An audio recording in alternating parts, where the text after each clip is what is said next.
Un coach à la une. Aujourd'hui, dans Un coach à la une, je vous propose un focus sur le coaching d'organisation. Pour explorer ce thème, je reçois Olivier De Villard pour son livre « Méthode de coaching d'organisation pour piloter le changement », sorti aux éditions Erol en 2018.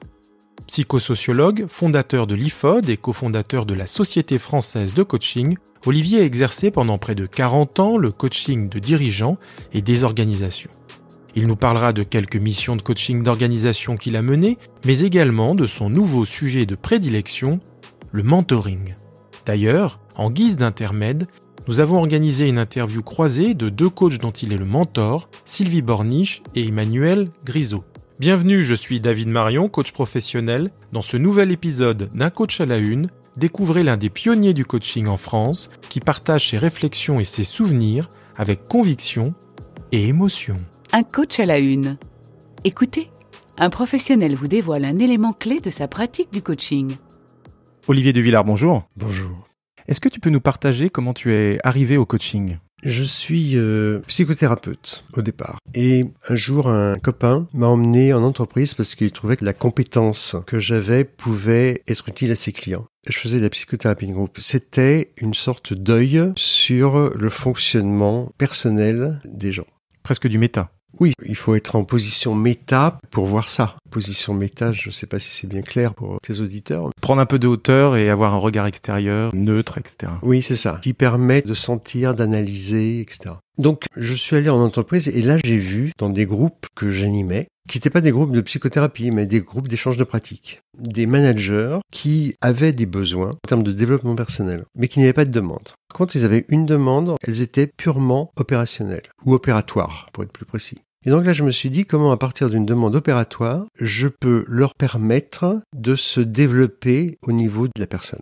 Peut-être donner un exemple d'une demande opératoire. Est-ce que ça serait par exemple être plus à l'écoute ou être plus efficace ? Oui, une demande opératoire, c'est être plus à l'écoute de ses collaborateurs ou de son patron. Imaginons un manager qui rentre dans le bureau de son patron, d'une certaine façon se positionne déjà en posture légèrement rebelle. Ça va modifier son niveau d'écoute. Il arrive avec ses a priori. Il va avoir comme demande « je suis pas à l'aise quand mon patron m'appelle dans son bureau, je sais pas pourquoi ».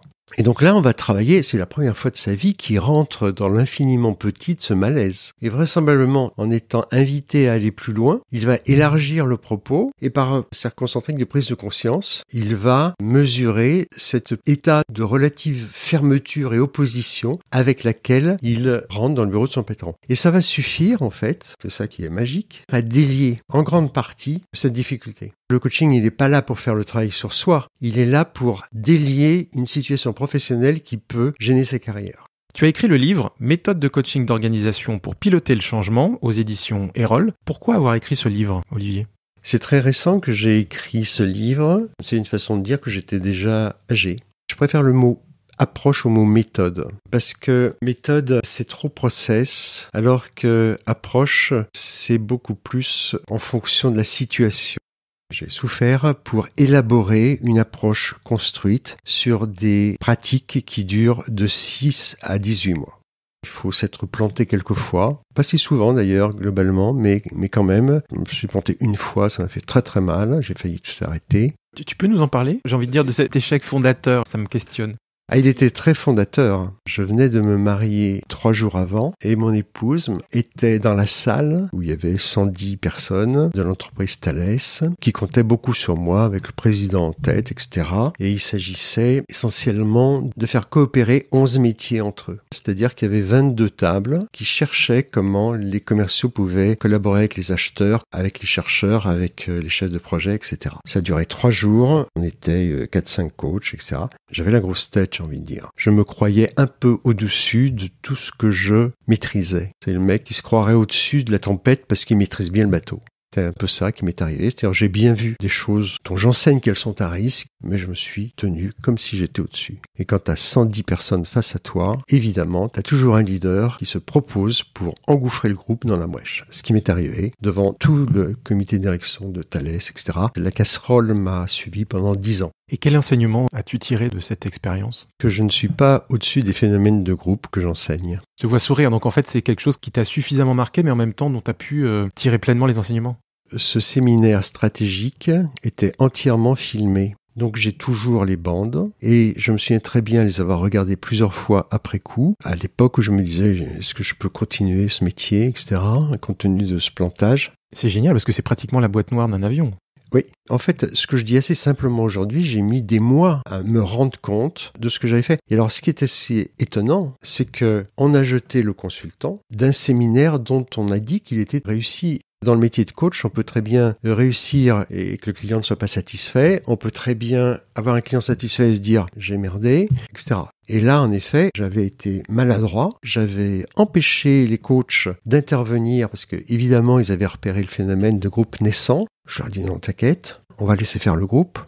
Bon, laisser faire le groupe, c'est bien gentil à 15, mais ça se fait pas à 120. Qu'est-ce qui fait qu'à un moment donné, au bout de quelques mois, tu t'es dit c'est ok, je peux continuer? D'abord, ça a 30 ans ce truc-là. J'en ai pas complètement la mémoire, mais j'ai l'impression qu'un échec bien analysé devient une victoire. Et c'est ça qui m'est arrivé. Alors, j'étais tellement clair après le visionnage, la réflexion, etc., que je risquais pas de faire 2 fois la même erreur. En même temps, c'était une vraie chance d'avoir ces caméras. Enfin, ce que j'appelle moi la boîte noire de l'avion. Parce que ça a permis justement d'analyser, de décortiquer ce qui s'est vécu. Thalès n'aurait pas dit ça à l'époque, mais c'est vrai que d'un point de vue professionnel, c'est une vraie chance, oui. Comment tu définirais simplement le coaching d'organisation, Olivier? D'abord, je distingue le coaching dans l'organisation du coaching de l'organisation. Le coaching dans l'organisation, c'est très utile. Ça secoue les choses, l'institution, les gens. Ça fait franchir un obstacle souvent, mais ça ne fait pas bouger l'ensemble de l'entité sur une limite qui est là du fait de sa culture. Et des fois, ces limites, elles se heurtent au marché. Donc il va falloir faire bouger telle entreprise sur sa relation globale, culturelle au client, telle autre sur sa relation à la complexité des produits, au bien au prix, etc. Donc il va falloir faire bouger une valeur de l'entreprise. Et la valeur, elle est inscrite très profondément, non seulement dans les têtes, mais même dans les murs. Ça fait partie de l'ADN potentiellement. Complètement. Donc là, il va falloir toucher à ça. Donc le coaching de l'organisation, il faut prendre toute l'entreprise en compte.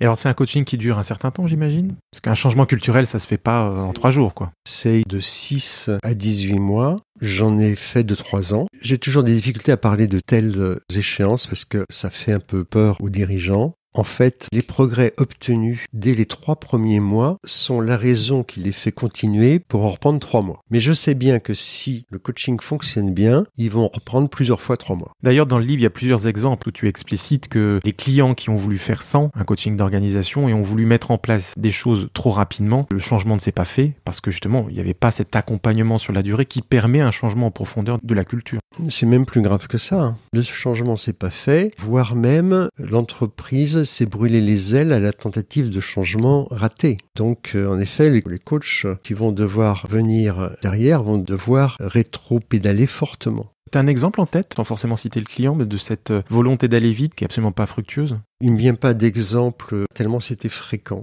Le client, il veut souvent monter les marches 2 à 2, mais des fois, il essaye d'en avaler 3. Le client ne voit pas les étapes de progrès cognitif qu'il faut réaliser. Il arrive des fois que le corps de l'entreprise n'ait pas confiance dans la direction. Or, la direction dit il faut qu'on fasse un grand changement, il faut qu'on manage nos collaborateurs tout à fait différemment. Là, on entend les managers sur qui on doit intervenir dire tu parles, c'est du pipeau tout ça. Donc évidemment, nous on se dit, si les managers sont dans ce rapport de confiance à la direction générale, je ne sais pas bien ce qu'on va arriver à faire avec eux. C'est-à-dire que là, par exemple, il va falloir le dire à la direction générale, il y a un problème de confiance qui a été révélé par les entretiens, par vos comptes rendus de réunion, et on peut rien faire tant qu'on n'a pas nettoyé, qu'on n'a pas amélioré ça. Et ça, la direction générale le découvre parce que elle comprend pas bien qu'on n'ait pas confiance en elle. Des fois, elle le sait à peine. Elle est étonnée qu'on le mette en préalable. Et si elle fait les choses toute seule, évidemment, elle va direct à l'objectif. D'ailleurs, pour aller directement à l'objectif, si on veut opérer un changement managérial, il suffit juste de faire de la formation sur le changement managérial qu'on attend. J'ai vécu ça. J'étais formateur en manageant. C'était absolument terrible pour le formateur. Et c'était terrible pour le dirigeant qu'on m'avait envoyé à former à la délégation. J'ai dû purger les morosités, le mécontentement parce que ces dirigeants, quand on leur demandait d'apprendre à déléguer, compte tenu du rapport que la direction entretenait à eux, ils venaient reculons. Voilà ce qu'on doit des fois affronter lorsque on veut aller direct à l'objectif. Alors dans ce livre, tu parles de la méthode Transorg que tu as mise au point. Est-ce que tu peux nous en parler ? l'approche Transorg. Parce que méthode, c'est un côté processus beaucoup trop grand, alors que l'approche, c'est une façon de bien préparer, d'avoir les cartes en main et d'abattre une carte au moment où le client en a besoin. Cette approche, elle continue d'évoluer. Par exemple, à la fin, je parle de l'approche Transorg pour les PME. C'est quelque chose qui a évolué dans les 3 dernières années pour moi, parce qu'il se trouve que mon expérience est surtout dans les grandes entreprises. Alors que les gens qui viennent me voir pour se former à Transorg, ils ont beaucoup affaire à des PME. Donc en effet, je développe le côté PME depuis que le bouquin est sorti. Il y a d'autres changements. Dans le livre, tu parles de 4 phases et maintenant tu as réduit à 2. En fait, j'ai pas réduit. J'ai structuré différemment. Quand je disais 4 phases, le client voyait une usine à gaz et se disait que là, j'allais faire tourner les compteurs. C'est pas du tout mon genre, mais je me suis aperçu que, en fait, il fallait simplement renommer les choses et c'est beaucoup plus clair maintenant. Alors tu coaches depuis 35 ans et c'est-à-dire que l'approche Transorg est la théorisation de plusieurs de tes accompagnements, de la somme de tes expériences? Complètement. Je savais pas, quand j'ai commencé, que j'allais déboucher sur une approche méthodologique pareille, mais marche à marche, il s'est construit, par essai et erreur, une approche qui passait dans les différents cas. Alors est-ce que cette approche est adaptée à tous les types d'organisations? Est-ce qu'il y a des conditions sine qua non pour qu'un coaching de l'organisation se fasse correctement? Le prérequis, d'abord, c'est une demande très claire et très volontaire de la direction générale. Le deuxième prérequis, il faut bien comprendre que l'approche Transorg, c'est une conduite du changement bottom-up, montante, ce qui est assez rare. Alors, ne comprennent pas peur, c'est du bottom-up dans le cadre donné par la direction générale. On va pas aller n'importe où, on va pas parler de tout, n'importe quoi. Il faut que la direction générale et même la couche dirigeante soient prêtes, sans crainte, à demander une démarche de communication montante. Donc ça, c'est le deuxième prérequis, mais je veux dire, il est extrêmement important parce que quand on va donner la parole aux gens, ils vont parler, et en public. Alors là, grande crainte, la boîte de Pandore. Dans la boîte de Pandore, grâce à notre période de préparation, on va lui dire tout ce qu'il y a. On va lui demander point par point, et ça pose un problème. Et en général, non, parce que les dirigeants sont des gens qui savent expliquer, répondre, etc. On se fait toute une montagne d'une pratique montante, alors que ça libère tellement les énergies qu'on se demande pourquoi on n'en fait pas plus souvent. D'ailleurs, c'est quelque chose qui est à la mode. On voit dans les entreprises ou dans les collectivités locales beaucoup cet appel à une communication montante. Et c'est extrêmement riche. Le problème, c'est qu'on ne sait pas toujours quoi en faire après. Et ça, c'est un vrai problème. C'est-à-dire que dans la préparation Transorg, on doit absolument savoir comment les idées, les énergies, les préconisations vont être reprises ou pas. Et ça doit être très clair pour le public, autrement il y a le sentiment d'avoir été instrumentalisé. Alors, la communication semble être au cœur de l'approche Transorg. Pourquoi est-ce si important? Parce que la communication, c'est de la relation. Fondamentalement, toute l'idéologie, si je puis dire, de la relation, elle est dans la forme de communication d'entreprise. Ce qui est important dans Transorg, c'est l'expression des acteurs, de chaque acteur. Je me souviens dans un groupe, un égoutier, j'avais demandé des entretiens pour me faire une vraie idée. Il me dit, presque les larmes aux yeux, vous savez monsieur, ça fait 22 ans que je travaille ici et jamais dans l'entreprise on m'a demandé mon avis. Et ce type-là avait des choses intéressantes à dire, c'est pas par hasard qu'on m'avait envoyé vers lui. L'entreprise devait savoir qu'il avait des choses intéressantes à dire. Alors évidemment, l'expression n'a de sens que si elle est entendue.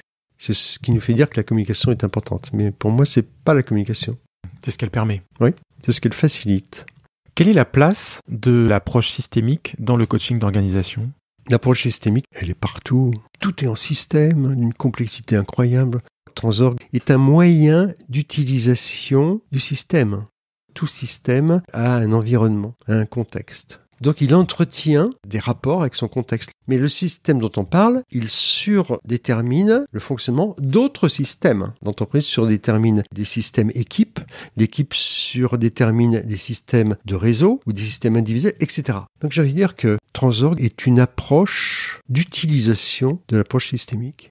Qu'est-ce qui fait système? C'est les liens. J'ai parlé de relations tout à l'heure. Je vois tout en termes de liens futurs, passés, économiques, relationnels. C'est pour ça que Transorg est obligé de passer par des moyens, des pratiques et des outils d'intelligence collective. Parce qu'autrement, on ne va pas agir sur le système. Pour prendre en compte tous les liens nécessaires. Qu'on ne connaît pas en plus. Ils vont se traiter tout seuls. Alors j'aimerais revenir sur la méthode Transorg qui suit 2 phases que tu développes dans le livre. J'aimerais vraiment que tu les explicites un petit peu plus. Il y a une période de cadrage, et vraiment, ça prend 3 mois. Alors là, il y a des enquêtes, pas si tu veux rentrer dans le détail, mais en tout cas, il y a une analyse de l'existant. Alors, il y a en effet des entretiens qui sont conduits de façon très spécifique.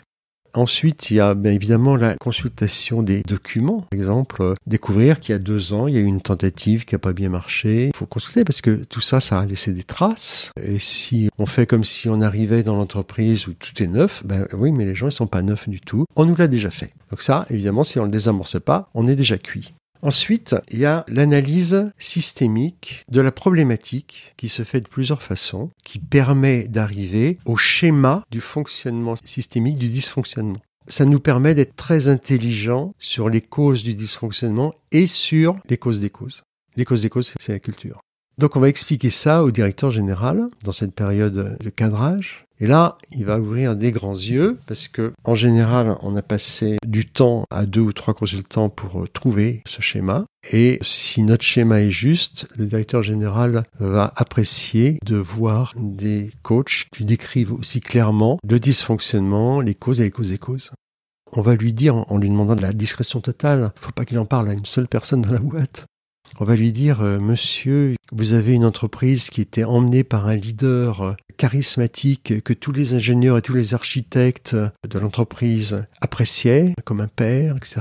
Il a pris sa retraite et il a été remplacé par un nouvel actionnaire américain.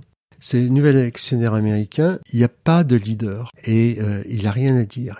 Et quand vous insistez pour qu'il vous dise quelque chose, il vous répond, continuez à réduire les coûts.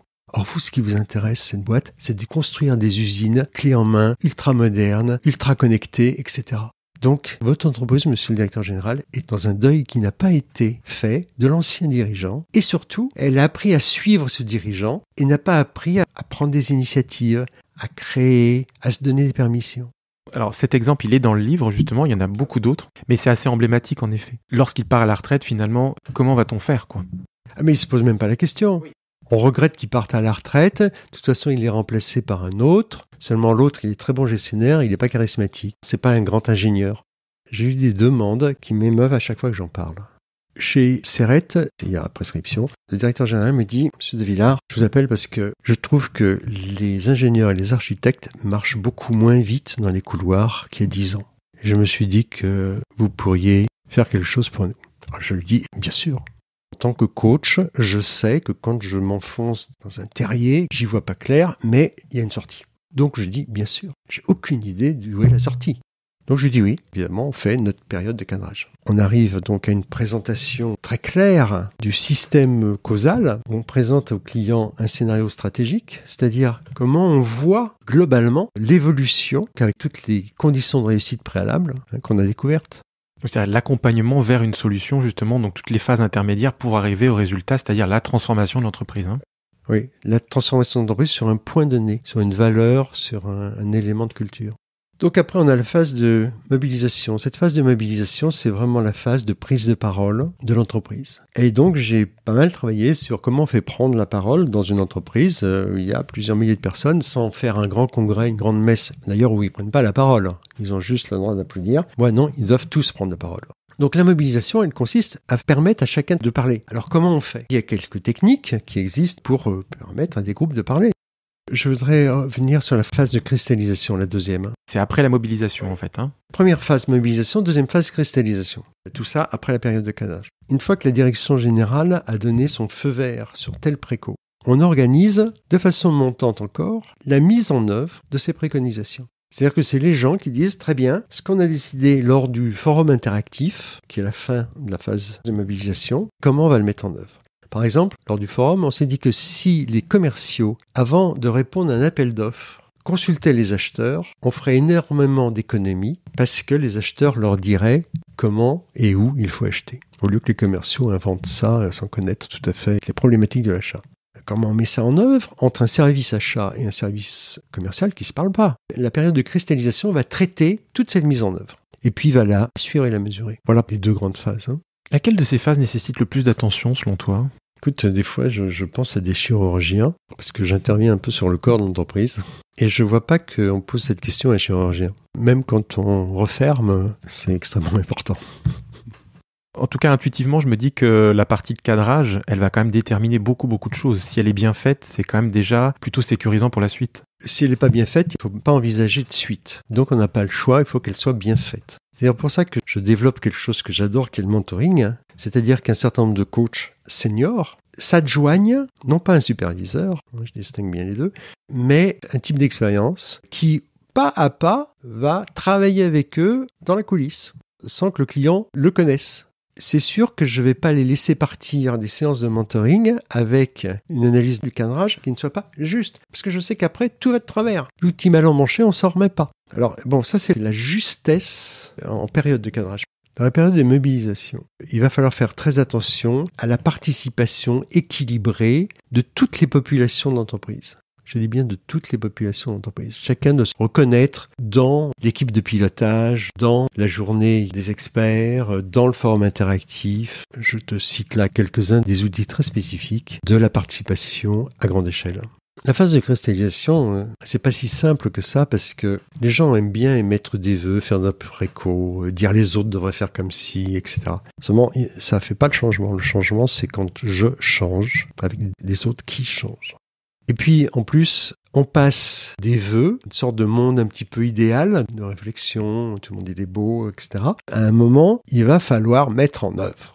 Et là, on peut pas rater ça. Il faut bien voir que l'entreprise, elle est quasiment à 6 mois d'engagement du process. Elle voit des résultats parce que la confiance est établie, les gens se parlent, il y a de l'énergie, donc ils voient des résultats. Enfin, ça n'a pas changé grand-chose au niveau opératoire. Ça peut avoir changé, par exemple, des choses, mais les procédures, elles n'ont pas bougé. Et donc là, c'est un travail à avoir vraiment les mains dans le cambouis, avec un certain nombre de moyens, d'outils, des ambassadeurs, des formations. Il va falloir tout un dispositif qui s'occupe de la rigueur et du suivi. Dans un esprit de respect, dans un esprit d'énergie montante, on reste là-dedans. Quelles sont les qualités d'un bon coach d'organisation ? Déjà, c'est une femme ou un homme d'expérience des entreprises. Il faut qu'il se soit heurté au système institutionnel. Il faut avoir été baigné dans le coaching, c'est-à-dire dans cette qualité existentielle, je suis, et relationnelle, je m'intéresse à toi. Et si tu crois ça, c'est que c'est juste, c'est que c'est vrai, parce que j'ai confiance. J'essaye de mettre en mots simples, une espèce de posture, compliquée quand même, hein. Je suis. Déjà, c'est tout un programme. Je m'intéresse à toi. Et je te crois. C'est vrai puisque c'est ta vérité. J'y comprends rien, mais c'est vrai. Et puis, troisième qualité, elle est liée à la dynamique des groupes. C'est la capacité à piloter un groupe en état dynamique. Autant dire, la capacité à barrer un bateau, quel que soit le temps. Voilà les 3 qualités.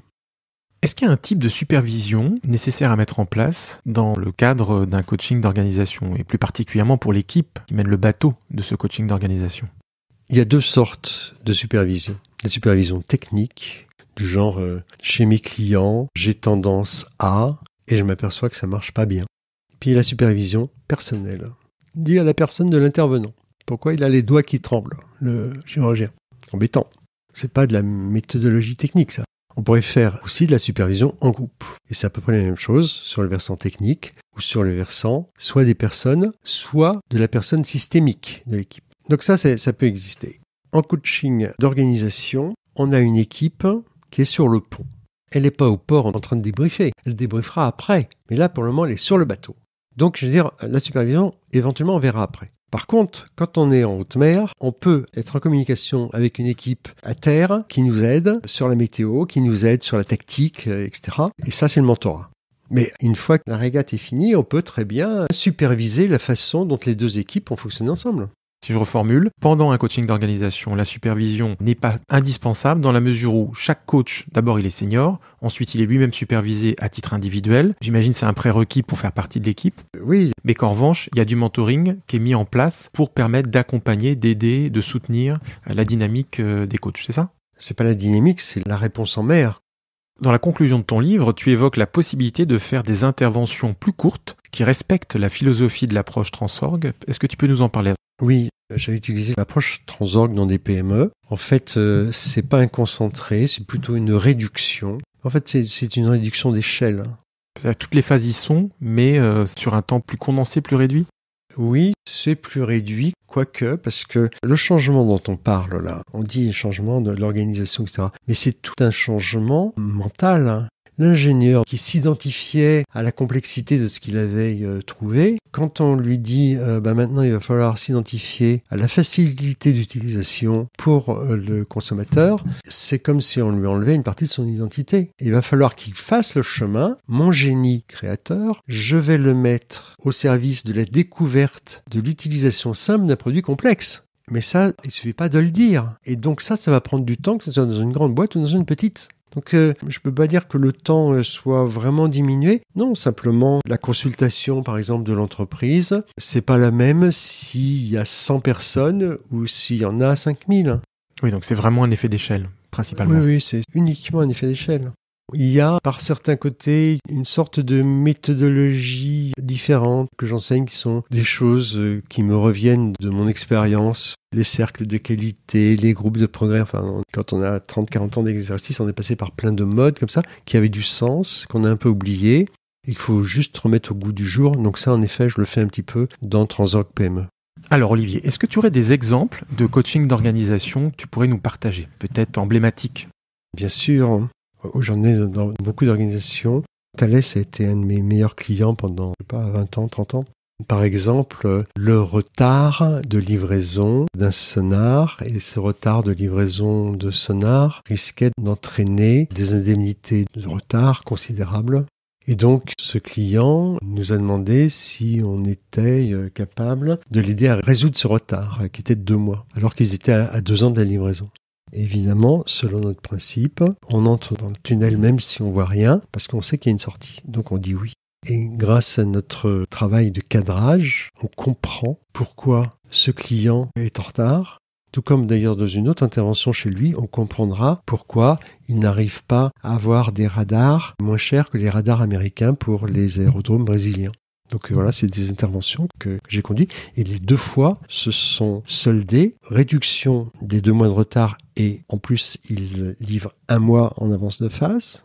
Réussite de la vente des radars au Brésil face aux Américains qui étaient au départ 30% moins chers, etc. Des résultats considérables du coaching d'organisation. Je ne peux pas rentrer dans le détail. Peut-être un exemple qui t'a touché particulièrement? Mais ils me touchent tous. J'ai eu des cauchemars la nuit, j'ai eu des nuits blanches quand je conduisais des trucs comme ça. Il m'est arrivé de me réveiller en nage parce que je confondais la dynamique d'une organisation avec la dynamique d'une autre, tu vois. Et je me disais, mais ça va pas marcher, tu vois. Je suis impliqué à plein, quoi. McDo, ça m'a touché parce que quand on m'a appelé, je me suis dit, qu'est-ce que je vais aller faire chez McDo? Je fais partie des bobos qui vont pas chez McDo. Mais j'avais un fils qui avait 9 ans qui y allait. Et que McDo m'appelle, je dis mais moi je suis pas capable, en plus culture américaine, etc. C'était il y a 20 ans. Et quand ils m'ont appelé, je leur ai demandé 6 journées pour mesurer si je me sentais capable d'intervenir chez eux. Et j'ai fait des entretiens, des réunions, etc. Prendre la température en quelque sorte. De ma capacité à intervenir sur cette culture. Et la confiance du client était telle qu'il m'a dit bah oui, voilà, 6 journées. Donc j'ai fait mes entretiens, mes réunions. McDo, sa demande, c'était, si ça continue comme ça, si notre image en tant qu'employeur ne s'améliore pas, je parle d'un truc qui a 20 ans, les gens vont plus vouloir travailler chez nous, les jeunes n'iront plus manger chez nous, etc. Pas tout perdre. Est-ce que vous pouvez quelque chose pour nous? Bah oui, bien sûr. Et donc, on a fait une démarche qui était reconduite d'année en année pendant 3 ans. Et on a fait une démarche qui a complètement fait tourner l'image du management chez les directeurs de restaurants. C'est ce qu'on appelle la marque employeur en fait, hein. Donc c'est-à-dire la perception des employés, de la manière dont ils sont managés. Oui, tout à fait. L'université de Rouen qui a fait un diplôme, c'est des innovateurs, des initiateurs, et c'est venu après notre intervention, y compris d'ailleurs des publicités à la télévision. Il fait bon travailler chez McDo. Tu me parlais aussi Bouygues. Alors je sais pas si c'est Bouygues Télécom ou Bouygues Industrie, mais... En fait, c'est pas tout à fait Bouygues, c'est une filiale de Bouygues, c'est Quille, qui est la filiale normande. Alors là, la demande, c'était, on a 12 hauts potentiels. Ils se regardent en chien de faïence. Or, ces hauts potentiels, c'est les futurs patrons de l'entreprise et du groupe. Donc, en chien de faïence, ça va pas le faire pendant 20 ans. On vous demande qu'ils s'apprécient, qu'ils s'estiment comme des gens du même promo, etc. Ce que vous savez faire. Bien sûr, monsieur le client, j'emmène pas large, mais je me dis, grâce à un très bon cadrage, je vais y arriver. Il n'y avait pas de problème d'argent. Je leur ai dit, très bien, il faut 6 séminaires en 12 mois, etc. Ils m'ont fait 6 séminaires en 12 mois, etc. On a traité des choses incroyables. Qu'est-ce qu'on ferait si on nous disait, faites une sécurité sociale privée? Qu'est-ce qu'on ferait si on nous disait, désengorger l'aéroport de Rouen? Qu'est-ce qu'on ferait des terrains militaires qui avaient été évacués à l'époque, etc. Enfin, ils ont travaillé sur le sujet, et puis ils sont allés voir les députés, etc. Ils y allaient, et je dirais, pratiquement, ils commençaient, quoi. On leur aurait donné le feu vert, ils auraient inventé Bouygues, terrain militaire. Et évidemment, au bout de 12 mois de ça, les gars s'appréciaient. Je pense à l'Institut français du pétrole. Alors, là aussi, je me suis dit, voilà, est-ce que je vais arriver à intervenir dans ce haut lieu de l'ingénierie française? Quand je suis arrivé, j'ai demandé à avoir une réunion, et je me suis aperçu que chacun parlait à son tour, avait préparé son intervention et que la réunion se terminait par « Merci messieurs d'avoir donné votre avis ». Je suis invité au restaurant, 3e étage, servi en gants blancs. Et puis mon étonnement aussi, c'est quand j'entendais des citations latines des grands ingénieurs qui parlaient là en donnant leur avis dans les réunions. Donc là, j'ai renoncé à ma méthode. On m'avait demandé du coaching d'équipe. J'ai dit non, je peux pas faire de coaching d'équipe. Il n'y avait vraiment pas d'équipe et c'était trop loin du fonctionnement collectif. J'ai utilisé plutôt du coaching d'organisation, puisqu'il fallait traiter 11 divisions. Et je suis allé très progressivement parce qu'évidemment, il fallait qu'ils perdent un certain nombre de façons de faire, très vieille France, etc. L'objectif de la direction générale étant de pouvoir intervenir sur le marché parce qu'ils étaient subventionnés par l'État et donc ils savaient que ça allait cesser et qu'il fallait absolument qu'ils aillent un petit peu se battre à armes égales avec leurs concurrents. Donc évidemment, il y avait beaucoup de choses à changer, y compris leur façon de communiquer, mais de communiquer entre eux aussi. C'est des interventions là dont je parle qui sont des interventions anciennes, elles ont 20 ans quoi. Hein. La plus importante en taille, il s'agissait du groupe Promodes qui était racheté par Carrefour, de faire une organisation du lancement de marques propres. Là, on a fait participer à ce lancement 12 des 15 000 employés. Et pour cela, il fallait les mobiliser, et mobiliser des gens qui n'ont jamais été en réunion, avec les cols blancs, les dirigeants assez sûrs d'eux-mêmes, etc. C'était un travail compliqué. 9 mois de préparation pour faire un grand événement qui s'est passé, qui a boosté énormément les ventes, qui a aussi boosté énormément l'énergie interne de l'entreprise. On était 3 coachs. Ces grands événements, pour conduire 2000 groupes de 6 personnes, il fallait 400 animateurs. Évidemment, selon la méthode du coaching, on les prend dans le terrain. Former 400 animateurs, on est 3 coachs, il n'est pas question. Trop de travail. Donc on forme 40 formateurs. Donc à 3, on forme 40 formateurs qui vont former 400 animateurs pour conduire 2000 groupes. Et tout ça, il ne faut pas que l'entreprise s'imagine qu'on prépare un grand événement. Donc on prépare pendant 9 mois un truc qui n'est pas annoncé et qui ne peut pas ne pas être annoncé. Parce qu'évidemment, quand on remue 400 personnes, ça parle. Donc on a dû, en termes de communication, accompagner de façon très proche toute l'entreprise, une sorte de montée d'information, en communication, mais qui ne dit pas la fin de l'histoire. Donc on a fait un journal mensuel, on a fait des réunions, on minimisait complètement le grand événement qu'on était en train de préparer et qui a produit un plus 15% considérable pendant quelques semaines. Il y a un truc qui me frappe, en fait, Olivier, je vais te le partager, c'est à la fois ton engagement, parce que tu parles que certains accompagnements, certains coachings t'ont provoqué des insomnies, voire des cauchemars, etc. En tout cas, on sent que tu y mets toute ton énergie. Et aussi cette capacité à faire du sur-mesure, quel que soit le dimensionnement que le client requiert. Ah mais je reste toujours artisanal, moi. Oui, mais avec cette capacité, cette force de frappe potentielle de coacher un client s'il a besoin à hauteur de milliers ou dizaines de milliers. C'est ça l'artisan. En intelligence collective, en dynamique de groupe. Si il fallait parler d'industrialisation, ça serait plutôt du côté de la formation, qui a en effet une démultiplication. Mais le jeu avec les effets de levier et les systèmes, c'est ça mon artisanat. Capacité à démultiplier l'effort quand c'est nécessaire. Ah oui, complètement. J'adore ça. Il y a 12 000 volontaires sur 15 000 collaborateurs. On passait par le satellite. On avait mis France Télécom en émoi sur le truc. C'était sur 400 sites différents, etc. Enfin bon, c'était un gros truc, énormément préparé. C'est vrai que, alors là, pour le coup, la fierté, elle était pas loin, quoi. Une fois que c'est fini, quand même, hein. Tant que c'est pas fait, t'es pas fier, quoi. Le mentoring tient une place particulière dans ta pratique. C'est pourquoi nous avons organisé une interview croisée de 2 coachs dont tu es le mentor. Écoutons un extrait de cet échange maintenant. Un coach à la une. Sylvie Borniche et Emmanuel Grisot, bonjour. Bonjour. Vous êtes tous les 2 coachs et vous avez le point commun d'avoir pour mentor Olivier de Villard. Et le mentoring porte notamment sur vos missions en coaching d'organisation. En quelques mots, qu'est-ce qui vous a conduit au coaching d'organisation ? Sylvie, par exemple ? Alors moi, j'ai un parcours de 20 ans en entreprise dans le secteur de la grande distribution alimentaire et j'ai pu, dans le cadre de mes fonctions marketing, accompagner des changements en termes d'organisation. Comment structurer un service commercial pour soutenir une accélération de croissance. Comment travailler au sein d'une entreprise organisée en business unit pour transversaliser les expertises et être plus fort auprès de nos clients. C'est ces 2 missions de transformation qui m'ont conduit à m'interroger sur comment est-ce qu'on accompagne la dynamique humaine dans ces projets de transformation. Et donc j'ai quitté l'entreprise et j'ai décidé de me former au coaching d'abord individuel, puis coaching d'organisation pour accompagner ces grands mouvements d'organisation de l'extérieur.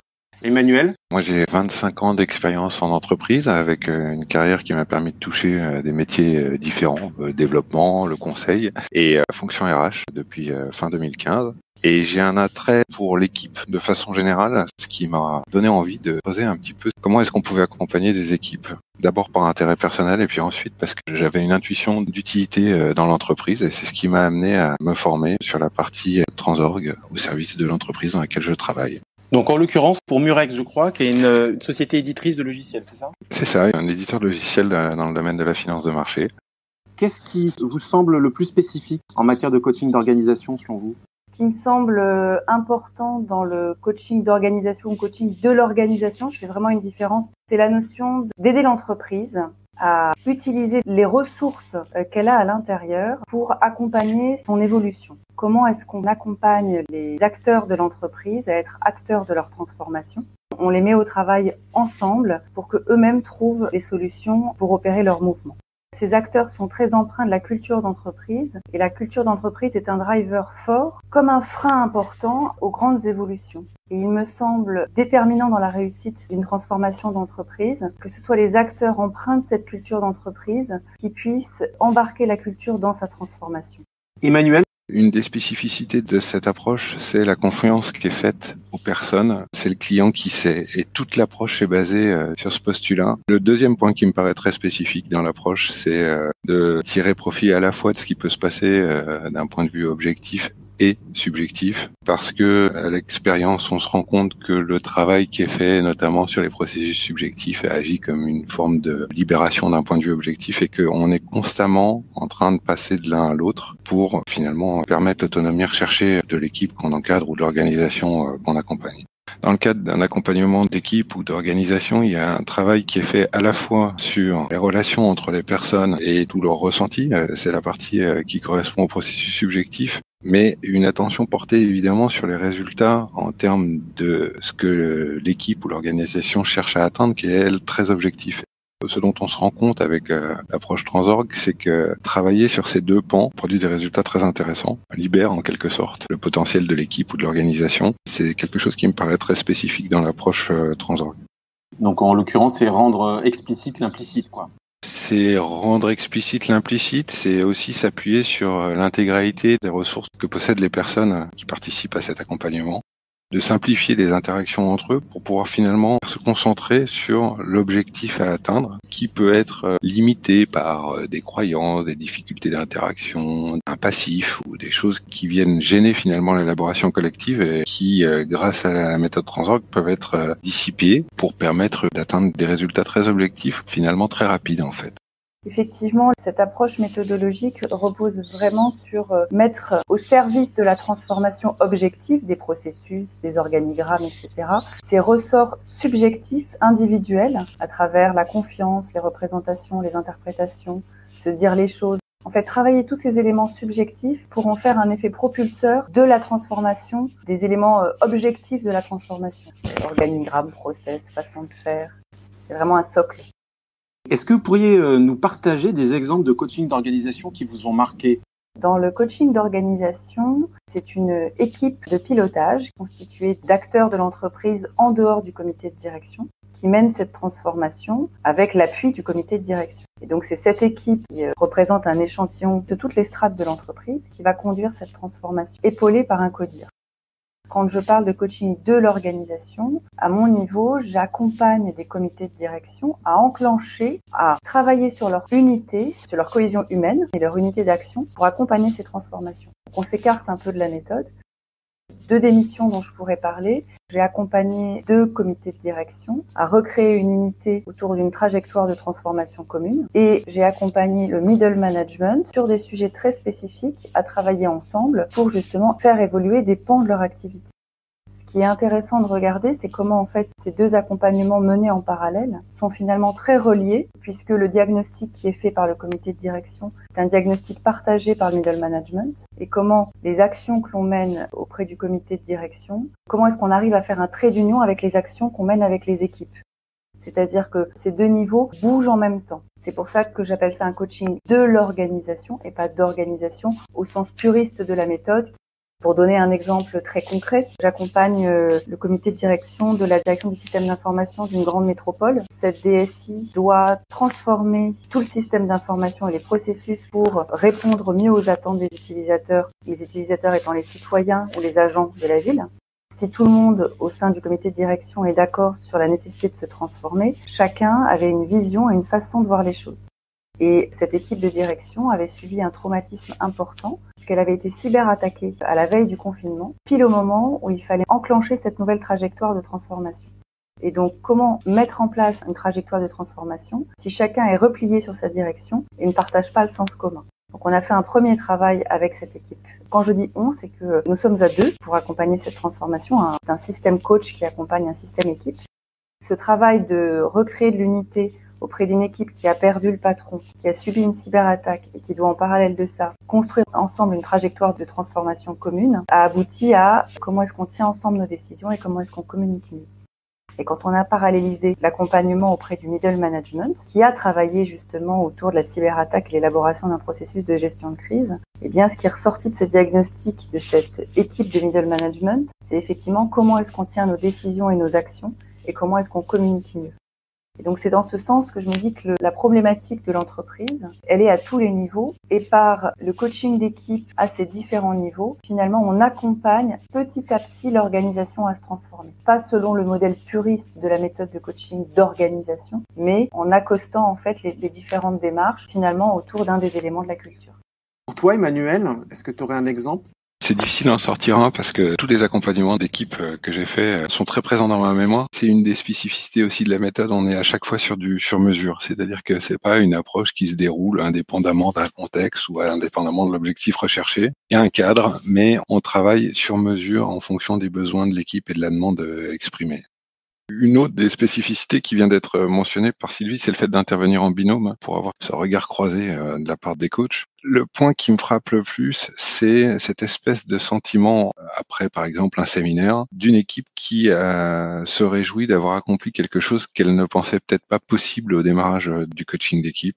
Et c'est quelque chose qu'on retrouve aussi bien sur des sujets très variés, c'est-à-dire à la fois sur des gens qui demandent un accompagnement dans le cadre d'un projet donné, ou alors dans le cadre d'une équipe qui réfléchit à son organisation, dans le cadre d'une équipe qui réfléchit à comment faire plus avec un effectif constant. Cette émergence de solutions par l'équipe, après l'application de la méthode, c'est-à-dire des entretiens, et puis l'organisation d'un séminaire qui permet à cette équipe de travailler réellement ensemble et de capitaliser sur ce que chacun peut apporter, faisant émerger des qualités qu'elle ne se pensait peut-être pas avoir. C'est vraiment ce que je retiens de ces différents accompagnements parce que on touche à l'autonomie de l'équipe.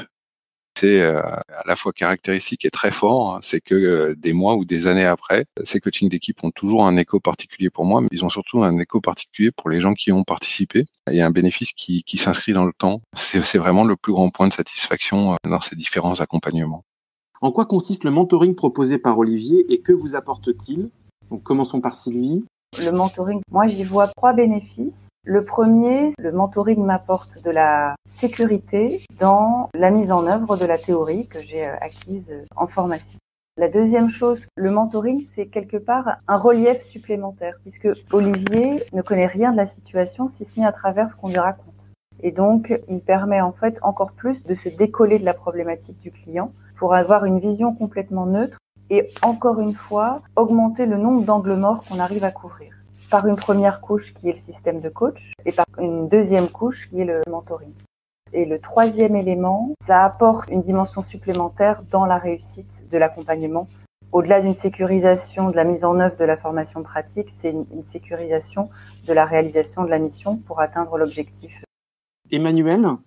Pour moi, le mentoring, je rejoins ce que vient de dire Sylvie. Le premier élément, c'est que c'est vraiment s'appliquer à soi-même ce qu'on recommande pour les équipes, c'est-à-dire avoir la possibilité de faire émerger des qualités dans l'équipe d'accompagnement d'une équipe grâce à ce mentoring. Donc, le mentoring, il se déroule sous forme de session avec le binôme de coach et Olivier pendant toutes les phases en fait de l'accompagnement, qu'il s'agisse du diagnostic ou de la préparation d'un séminaire ou même du débrief du séminaire en question et de la définition des étapes suivantes pour l'équipe. Donc ça, c'est la première chose.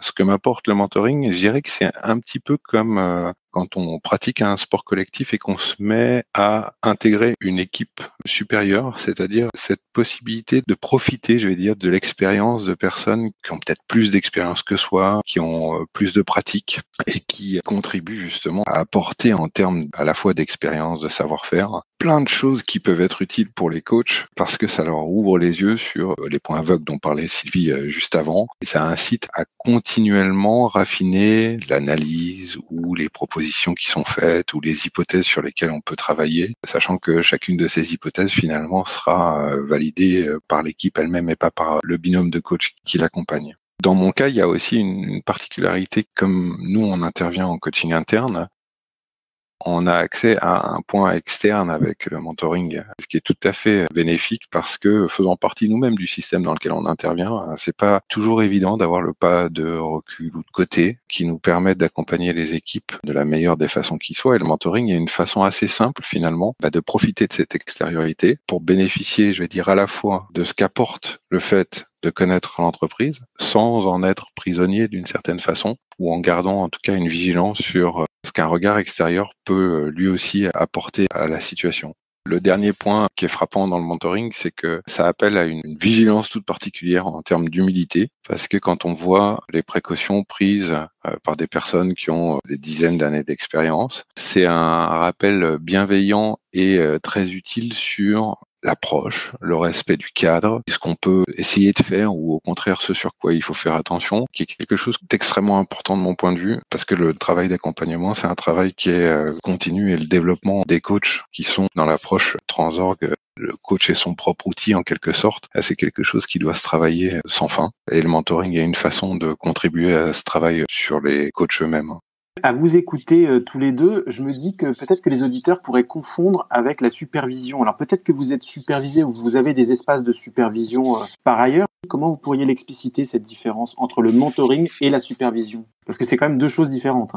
C'est deux moments différents et c'est deux objectifs, c'est différent. Le mentoring, c'est en quelque sorte un accompagnement dans le geste, dans l'approche au sens méthodologique du terme, dans le suivi du cadre, dans ce qu'on peut faire dans le cadre ou en dehors du cadre à partir du moment où on est conscient, est-ce qu'on sort justement de ce cadre ou pas et est-ce que c'est possible ou non, est-ce qu'on respecte les principes qui nous guident ou pas quand on est sur des situations qui nous font quelque peu sortir du cadre. Mais c'est vraiment un accompagnement en termes de savoir-faire par rapport à la méthodologie qu'on pratique. Emmanuel, est-ce qu'on pourrait parler d'un accompagnement pédagogique ? Oui, on peut parler d'un accompagnement pédagogique et d'un partage autour d'un savoir-faire. C'est-à-dire que c'est travailler des gestes de coaching, pas qu'ils soient répétitifs et que ce soient toujours les mêmes, mais au contraire, dans une situation donnée, d'avoir un œil externe qui permette de s'interroger sur quel est le geste le plus juste ou quelle est l'approche la plus juste et comment est-ce qu'elle s'intègre dans le cadre qu'on connaît de par la formation qu'on a suivie.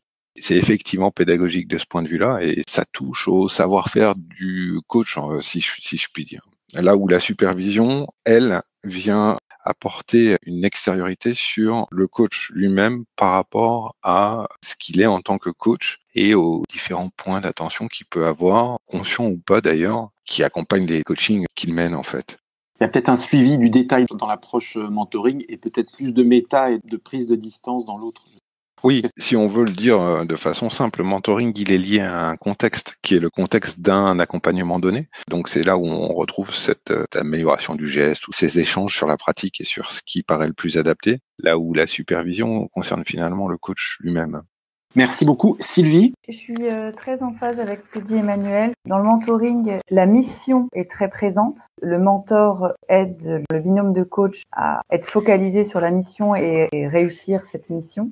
Si je prends une image, par exemple, on sait dans la formation que pour ouvrir une porte, on doit prendre une clé. Sauf que dans le mentoring, en fait, on se rend compte que c'est pas une clé, c'est un trousseau de clés. Et le mentor va nous aider avec le recul qu'il a, en regardant en fait dans les interstices que le système coach ne voit pas parce qu'on est dans l'action, dans le système d'équipe, à choisir la bonne clé. Dans l'étape d'accompagnement, il faut permettre à l'équipe de vider son sac. Donc ça, c'est ce que j'appelle la clé. Mais sauf que comment on le fait, il y a X façons de faire en fonction des contextes et des situations. Et donc là, il faut ajuster la façon de le faire. Donc trouver la bonne clé sur le trousseau. Et c'est au service de la mission. En supervision, c'est le coach, l'objet de l'attention du superviseur sur améliorer sa pratique. Et comme le disait Emmanuel, en considérant que le coach est son premier outil, eh bien comment est-ce qu'on affine ce premier outil ?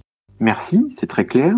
Alors du coup, j'ai une dernière question pour vous deux. Pour les jeunes coachs qui débutent et qui nous écoutent, qui seraient intéressés par le coaching d'organisation, quels seraient vos conseils? Sylvie, peut-être? Déjà, mon premier conseil, c'est de pas brûler les étapes, bien suivre le parcours individu, équipe, puis organisation. La deuxième remarque, c'est que c'est pas parce qu'on est formé au coaching d'organisation qu'on sait coacher une organisation. C'est-à-dire qu'on a une approche méthodologique, une méthode, une rampe. Mais dans cette rampe, il y a plein de subtilités. Et c'est là que la valeur du mentor prend tout son sens, puisque c'est lui qui apporte, comme disait Emmanuel, l'expérience. Et qui, parce qu'il s'est pris les pieds dans le tapis plusieurs fois, est capable en fait de voir toutes les embûches qu'un jeune coach formé au coaching d'organisation ne peut pas voir, peut-être illusionné de son envie de résoudre le problème du client. Emmanuel? Pour moi, le point le plus important, c'est quelque chose que Sylvie a mentionné, c'est-à-dire qu'il y a une partie formation, mais le coaching, c'est pas théorique, c'est de la pratique. Et donc, la première chose que je conseillerais aux gens, c'est de pratiquer. C'est hyper important de prévoir dès le départ comment est-ce qu'on va pouvoir pratiquer, que ce soit en individuel, en équipe ou le coaching d'organisation. Et je suis tout à fait d'accord avec la chronologie en quelque sorte que Sylvie a décrit à ce sujet. Parce que je pense qu'il n'y a rien de plus frustrant que d'être formé mais de ne pas pratiquer. C'est quelque chose qui s'entretient, le coaching, par la pratique. Donc il faut inclure les opportunités de coaching dans le plan de formation en quelque sorte. Et c'est comme ça qu'on grandit, je pense, en termes de coach. C'est aussi là où le mentoring prend tout son intérêt parce que le mentoring, il peut agir comme un facilitateur parce que les coachs eux-mêmes peuvent avoir des croyances limitantes, peuvent avoir des hésitations ou au contraire peuvent déborder d'enthousiasme en n'ayant pas forcément conscience de tout ce qui se joue parce que c'est les premières fois qu'ils interviennent. Et le mentoring apporte ce bénéfice d'expérience et d'enthousiasme qui peut être très profitable pour des jeunes coachs comme pour des coachs plus expérimentés. C'est quelque chose qui est important parce que ça s'inscrit dans un cadre de progression continue des coachs. Évidemment, la supervision est nécessaire dans tous les cas, mais ça permet de se faire la main avec le regard de quelqu'un qui a plus d'expérience que soi et donc peut-être au fur et à mesure de pouvoir accompagner des équipes dans des contextes de plus en plus variés et peut-être de plus en plus difficiles aussi. C'est-à-dire que cette montée en compétences des coachs, elle passe par la pratique, elle est facilitée par le mentoring et elle permet d'adresser des situations qui sont de plus en plus complexes avec ce point d'attention permanent qu'un accompagnement peut choisir de le faire et on peut aussi choisir de le refuser parce qu'il arrive trop tôt, que c'est une situation qui est trop compliquée. Et là aussi, à la fois le mentoring et la supervision peuvent aider pour que l'expérience de coach, elle se construise de façon vertueuse avec des sujets qui, pour un nouveau coach, sont nouveaux, évidemment, qui, pour un coach plus expérimenté et qui fait du mentoring, peuvent apparaître plus classiques ou alors au contraire, sur lequel il y a un plus grand point de vigilance à avoir parce que il y a une difficulté perçue qui est quelque chose qui semble peut-être compliqué pour un premier coaching. Et c'est toutes ces discussions sur la faisabilité d'un accompagnement et la pertinence de cet accompagnement, elles sont grandement facilitées par le mentoring. Donc le mentoring, je pense que c'est un excellent conseil à donner aux gens qui démarrent. Ça peut leur permettre de passer à l'action et c'est passer à l'action qui développe cette pratique et donc qui développe les coachs. J'entends un besoin de lucidité et d'humilité, et facilité par le mentoring en fait. Absolument, je pense que c'est une très bonne synthèse, c'est-à-dire que la lucidité, elle est clé, et l'humilité, elle est permanente, y compris quand les coachings commencent à s'enchaîner. Alors Olivier, qu'est-ce que tu ressens à l'écoute des deux coachs que tu mentors et qui viennent de s'exprimer ? C'est étonnant quand je les regarde, ce sentiment qu'ils pratiquent les valeurs de cette famille et ils les mettent en œuvre à partir de leur talent, de leur vision, mais c'est les mêmes valeurs qui font la colonne vertébrale de leur action. Il y a quelque chose de très touchant, quoi. Et il y a une appropriation, il y a des mots différents pour dire la même chose. Voilà, quelque chose d'un peu familial, c'est ce que j'ai ressenti. C'est pas tant le côté relève que le côté, il y a des gens qui vont continuer à porter que le changement bottom-up, donc le changement par participation, est possible. Est possible, et non seulement possible, mais qu'il est efficace. Oui, il y a une perpétuation de cette approche et de cette possibilité de faire différemment, quoi. Oui, parce que c'est vrai que l'approche transorg est différente de toutes celles qui sont beaucoup plus top-down ou qui utilisent le bottom-up qu'à la marge. Alors que Transorg n'est pas du tout là pour faire participer, mais bien pour que des acteurs internes de l'entreprise se mobilisent et font le boulot d'évolution de leur culture. Je tiens à remercier Sylvie et Emmanuel. Je mettrai les liens vers vos profils et sites internet respectifs dans le descriptif de l'épisode. Merci beaucoup à tous les deux. Merci David. Un coach à la une. Alors reprenons le cours de notre entretien et je vais t'inviter à prendre un peu de hauteur. Comment as-tu perçu l'apparition et le développement du coaching en France ? J'ai rien vu venir. En 1980, il n'y avait pas de coach. Le responsable de la formation chez Kodak dit on utilise une nouvelle technique qui s'appelle le coaching. Voilà ce que les coachs leur font faire. Est-ce que vous savez faire ça ? On était deux, Vincent Lénart et moi. On a dit aux clients, oui, on sait faire. Donc on est parti à animer des séminaires de coaching pour des commerciaux de chez Kodak. Tout de suite après de chez Rank Xerox, tout simplement parce que le responsable de la formation de chez Kodak est passé chez Rank Xerox. Et il a créé d'ailleurs une école de coaching depuis. C'est François Souven, on peut le dire. Et on a fait notre premier stage de coaching qui était un hybride de travail sur soi et de formation professionnelle. C'est une sorte de séminaire mixte qui faisait extrêmement attention aux freins que des individus pouvaient mettre à leur formation professionnelle. Je vais prendre un exemple, ça sera plus simple. C'est bien joli de dire à un commercial qu'il faut écouter le client. C'est facile à dire. Alors, comment on écoute, comment on note, comment on le regarde dans les yeux, plein de trucs comme ça. Alors, on les voit, les mecs qui sortent de formation, c'est terrible. Ils vous regardent dans les yeux, on en est gêné, c'est terrible. Ouais, le gars, si je puis dire, il a une difficulté avec l'écoute. Alors, c'est pas en lui disant, il y a qu'à que ça va changer. Et donc, on le faisait travailler sur son écoute. Maintenant, ça paraît un peu dérisoire parce que tout ça est passé dans le domaine public, on le fait fréquemment, il y a un certain nombre de praticiens qui font ça. Mais l'idée qu'il y avait, c'était que la formation pur jus ne suffisait pas à permettre à quelqu'un d'écouter. Ça me renvoie à des choses qui m'étaient dites à l'époque, du genre Olivier, depuis que j'ai fait du coaching avec toi, je sais pas ce que ça a ramené à mon entreprise, mais moi, mes filles m'ont dit que j'étais devenu un meilleur papa. Un des résultats, je savais même pas qu'il avait des filles. En effet, c'est sûr que s'il a travaillé sur son écoute, c'est pas étonnant que les gamines se disent il s'est devenu un meilleur papa. Après, évidemment, moi de mon côté, j'ai développé un coaching beaucoup plus fondamental, moins à l'américaine, mais au départ, c'était ça, oui. Et qu'est-ce qui t'a plu en fait dans cette apparition de cette nouvelle approche, l'approche coaching, donc au début des années 80 ? Je vais te dire, mon père était chef d'entreprise. Une imprimerie, je crois. Oui, et ma mère infirmière. Donc je suis devenu soignant dans les entreprises. Ouais, une synthèse des deux, quoi. Ouais, mais c'est comme ça que je l'ai découvert. Si je veux chercher ma motivation profonde, je suis un individualiste. J'ai un ego parfois un peu fort. Je suis centré sur le développement personnel, très intéressé par ça. Donc le développement de l'individu. Et je me suis aperçu que le groupe, le collectif, était une excellente caisse de résonance pour le développement de l'individu. C'est comme ça que j'en suis arrivé aux équipes d'ailleurs. J'ai animé des centaines de séances de thérapie de groupe. Je me suis aperçu à quel point le simple fait de prendre la parole, de parler de soi dans un groupe, a un effet de développement. Donc c'est quelque chose qui m'a intéressé pour moi-même et puis je l'ai fait pratiquer pour les autres. Le collectif est un moyen de développement personnel. Tout à l'heure, je t'ai posé la question pour un coach qui travaille dans le coaching d'organisation, mais pour un coach en général, quelles sont les qualités premières ? Il y a une sorte de qualité de son développement personnel qui est absolument nécessaire. C'est-à-dire que le coach doit être libre de ne pas avoir besoin de parler du sujet qu'évoque l'autre.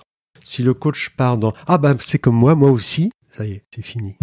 Il doit laisser de côté le « moi aussi ». Et pour la meilleure façon de laisser de côté, c'est de travailler sur soi. Et de continuer à travailler d'ailleurs. Et de continuer. Oui, la supervision étant une suite du travail personnel. Cette force ontologique, il faut l'avoir, parce qu'elle nous donne la tranquillité. Après, il y a cet intérêt pour un autre monde. On va s'y intéresser, s'y ouvrir, et on va surtout pas le confondre avec un schéma de l'humain. Le sujet, la personne, même s'il fonctionne en effet sur des schémas qu'on peut connaître, identifier, intégrer, etc., c'est toujours différent parce que le vécu, il est un. Donc, cette qualité du je, ce désir du tu, et puis il y a cet équilibre du nous. D'ailleurs, comment ça fonctionne ? Comment on se regarde là ? Comment on se parle ? Comment on s'envoie des messages verbaux, non verbaux ? Donc, cette sorte de capacité systémique, là, pour le coup. À sentir comment ça se passe entre nous, et pour le mettre en parallèle avec la façon dont ça se passe autrement et ailleurs. Donc l'ici et maintenant nous donne une image de l'autrement et ailleurs. Je crois que voilà, il y a les trois qualités, le je, le tu, le nous. Quel regard portes-tu sur l'évolution du coaching en France depuis quelques années ? Ça n'arrête pas de me questionner. Des quelques fondateurs de la Société française de coaching, si je me suis inscrit dans cette fondation, c'est parce que je trouvais ce métier absolument incroyable, porteur vraiment de changement du monde du travail et des individus. Et je voulais absolument protéger cette profession. Pour la protéger, il fallait qu'elle existe collectivement. Donc il fallait que, quand on parle de coaching, on puisse se référer à une institution collective. Donc il fallait la créer. La deuxième chose, c'est que je pensais que nous devions vraiment nous développer et progresser.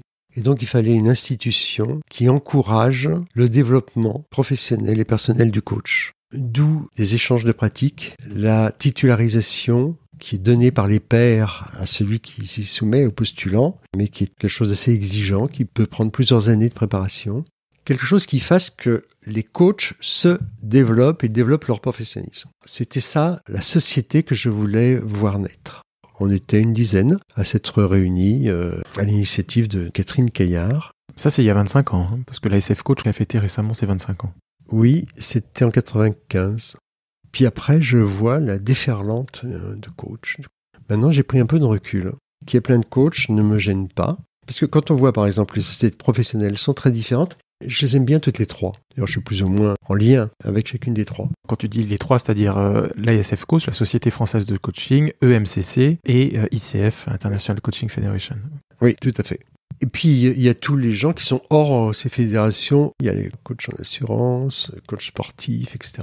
Alors, du coup, je me suis analysé sur ce phénomène que je trouve quelque part assez positif, même si on est assez loin du coaching tel que je l'imaginais. Mais il y a quelque chose qui est dans tout, qui est partout.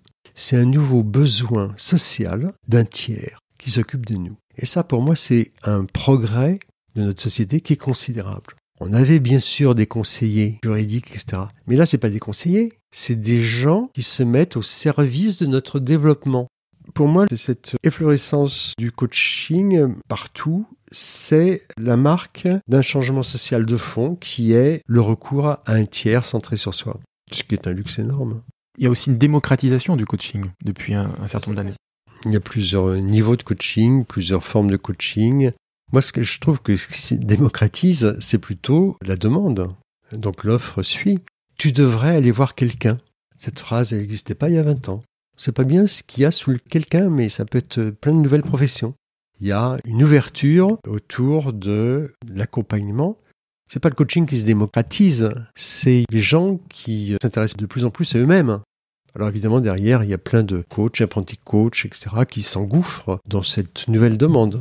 L'un des premiers invités de mes podcasts, Paul Devaux, avec qui tu as travaillé il y a quelques années, nous partageait que tu lui avais appris notamment à être attentif au bruit du moteur. Il racontait l'anecdote d'un forum de 300 à 400 personnes que tu animais et au cours duquel tu lui avais appris à être attentif à l'énergie qui se dégage d'une équipe pendant le coaching. Peux-tu nous en dire quelques mots ? Le bruit du moteur, c'est le rythme de l'autre. Alors des fois, en effet, l'autre, ça peut être un groupe.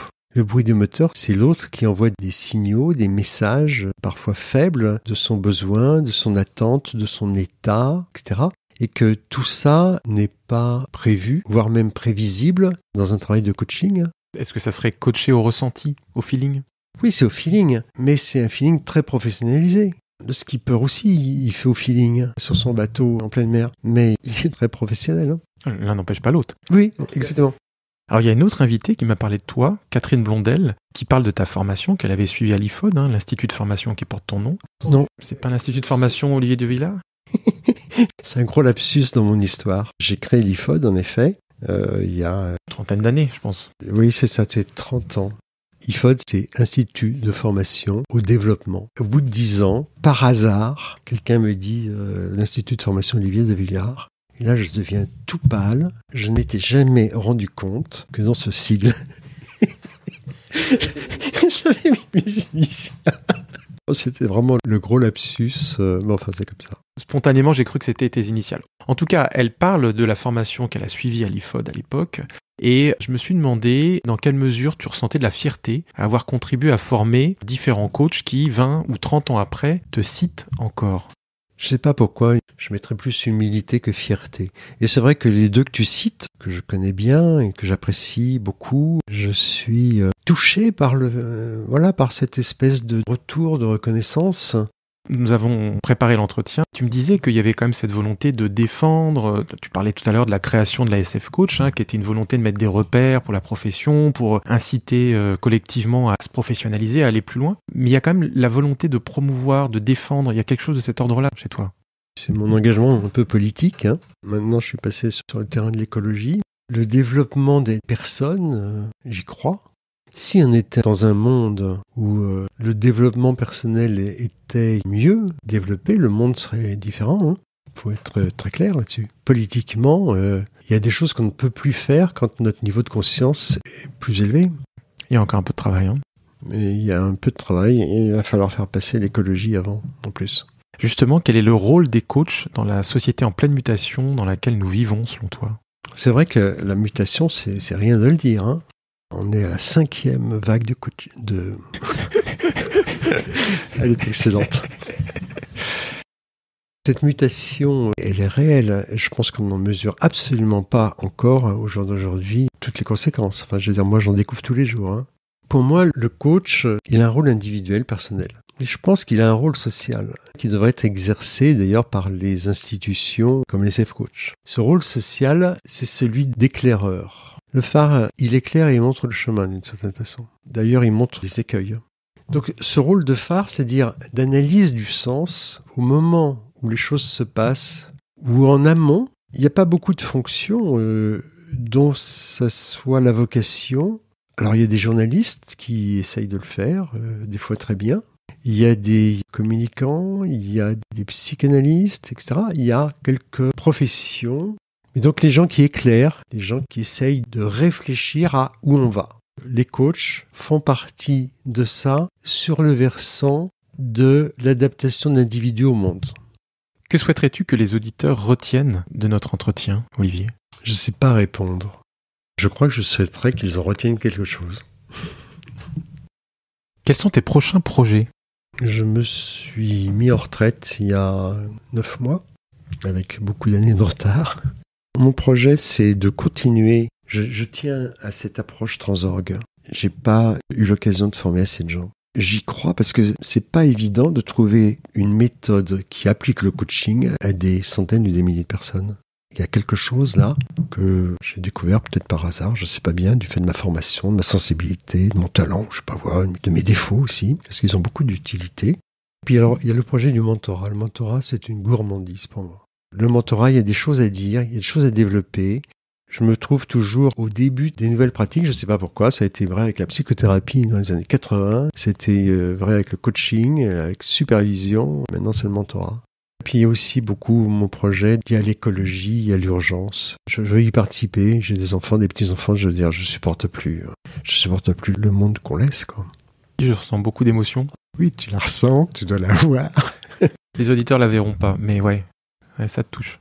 Bah attends, comment ça peut ne pas me toucher Mon fils, le plus jeune, il se dit je sens bien, papa est pas responsable, mais enfin, je fais partie de la génération des responsables. Petit-fils, pareil.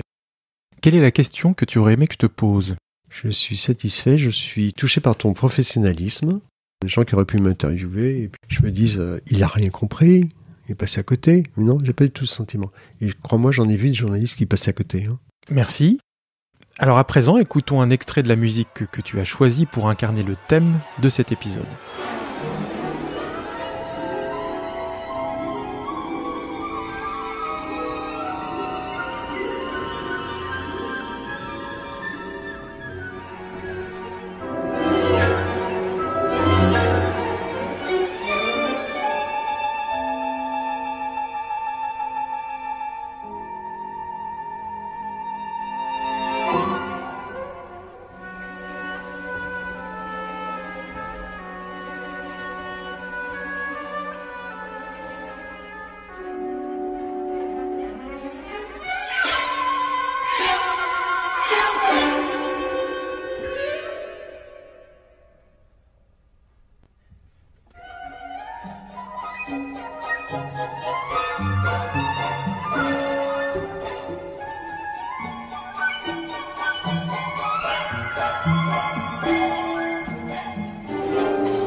Alors il s'agit de la musique composée par Igor Stravinsky en 1909-1910 pour le spectacle dansé intitulé L'Oiseau de Feu qui a été créé le 25 juin 1910 à l'Opéra Garnier par les ballets russes sur une chorégraphie de Michel Fokine et sous la direction de Gabriel Pierné. Je précise que nous écoutons la version de 1910 puisque par la suite Stravinsky a fait évoluer la partition. Pourquoi ce choix, Olivier ? D'abord, j'aime beaucoup Stravinsky. L'Oiseau de Feu, je l'ai vu danser par la troupe de Béjart. Je m'en souviens toujours. Je ne sais pas combien, une dizaine d'années après. L'oiseau de feu, c'est un oiseau qui doit brûler quand même. C'est une image que j'ai. L'oiseau de feu, c'est un oiseau qui éclaire, qui se consume. Mais justement, c'est l'histoire du prince Ivan qui, ayant capturé l'oiseau de feu, lui rend sa liberté contre l'une de ses plumes. Il s'éprend ensuite de l'une des princesses enchantées qui vit dans le jardin d'un géant aux doigts verts. Il est fait prisonnier, mais l'oiseau de feu vole à son secours. Ivan s'empare de l'âme du géant, préservé comme un œuf dans un coffret. Le géant meurt, le palais s'écroule. Ivan s'enfuit avec la princesse. Et je me suis demandé s'il fallait faire un parallèle entre ce conte symbolique et notre thème. Est-ce qu'on pourrait dire que le coaching d'organisation est un oiseau de feu qui permet la métamorphose de ses clients ? En tout cas, la métamorphose, elle est réelle. Alors, à la fois, elle est réelle et relative. Quand je vois toutes les entreprises dans lesquelles j'ai fait de la conduite du changement, il y a toujours avant et après. Partout où je suis passé, il y avait vraiment avant et après, mais c'est sur un point de la culture, tu vois. Et puis, en plus, moi, je n'étais quand même qu'un moyen de ça. C'est-à-dire, la décision, elle venait à la direction générale qui disait on a une cale là. C'est eux qui disaient il y a une cale là. D'accord ? Donc, ils demandaient à quelqu'un d'enlever la cale. La métamorphose, c'est que le véhicule se remet en mouvement. C'est pas moi la métamorphose. Moi, je suis le mec qui enlève la cale. Même si le changement peut être subtil, il était nécessaire. Oui, mais je suis pas l'auteur de la demande. Et le choix de Stravinsky, parce que c'est vrai qu'il a souvent été vu et perçu comme un révolutionnaire, comme un avant-gardiste, comme un moderne. Est-ce que le coaching d'organisation est moderne ? Oh complètement. Moderne n'est pas le bon mot. En tout cas, dans l'air du temps. J'entends bien. Seulement, être responsable écologiquement, c'est pas moderne, c'est incontournable. La médecine, c'est pas moderne, c'est indispensable. Et le coaching d'organisation, c'est le moyen de permettre à des gens d'exister en tant qu'acteurs. C'est pas moderne, c'est indispensable. Ce thème est riche et nous n'avons fait que le survoler. Et je recommande vivement aux auditeurs la lecture du livre « Méthode, approche de coaching d'organisation pour piloter le changement » aux éditions Erol. Plus qu'une méthode, je l'ai vécu comme un manuel. Oui. Un manuel qui pourrait devenir un livre de chevet, car c'est une mine d'informations, de retours d'expérience et de conseils pour réussir les coachings d'organisation. Alors Olivier, j'ai lu aussi un autre de tes livres intitulé « La dynamique des équipes et l'intelligence collective », également publié chez Erol. Le livre est passionnant et mérite un temps dédié. Serais-tu d'accord pour revenir dans un de mes podcasts pour explorer ce nouveau thème ? Écoute, avec plaisir, parce que répondre à des entretiens de qualité, ça m'oblige à réfléchir, à penser, et je fais pas grand-chose tout seul. Donc là, j'ai avancé ce matin grâce à tes questions que je n'avais pas prévues pour certaines, et j'aime bien. Merci beaucoup Olivier pour ta participation à ce podcast. Merci à toi.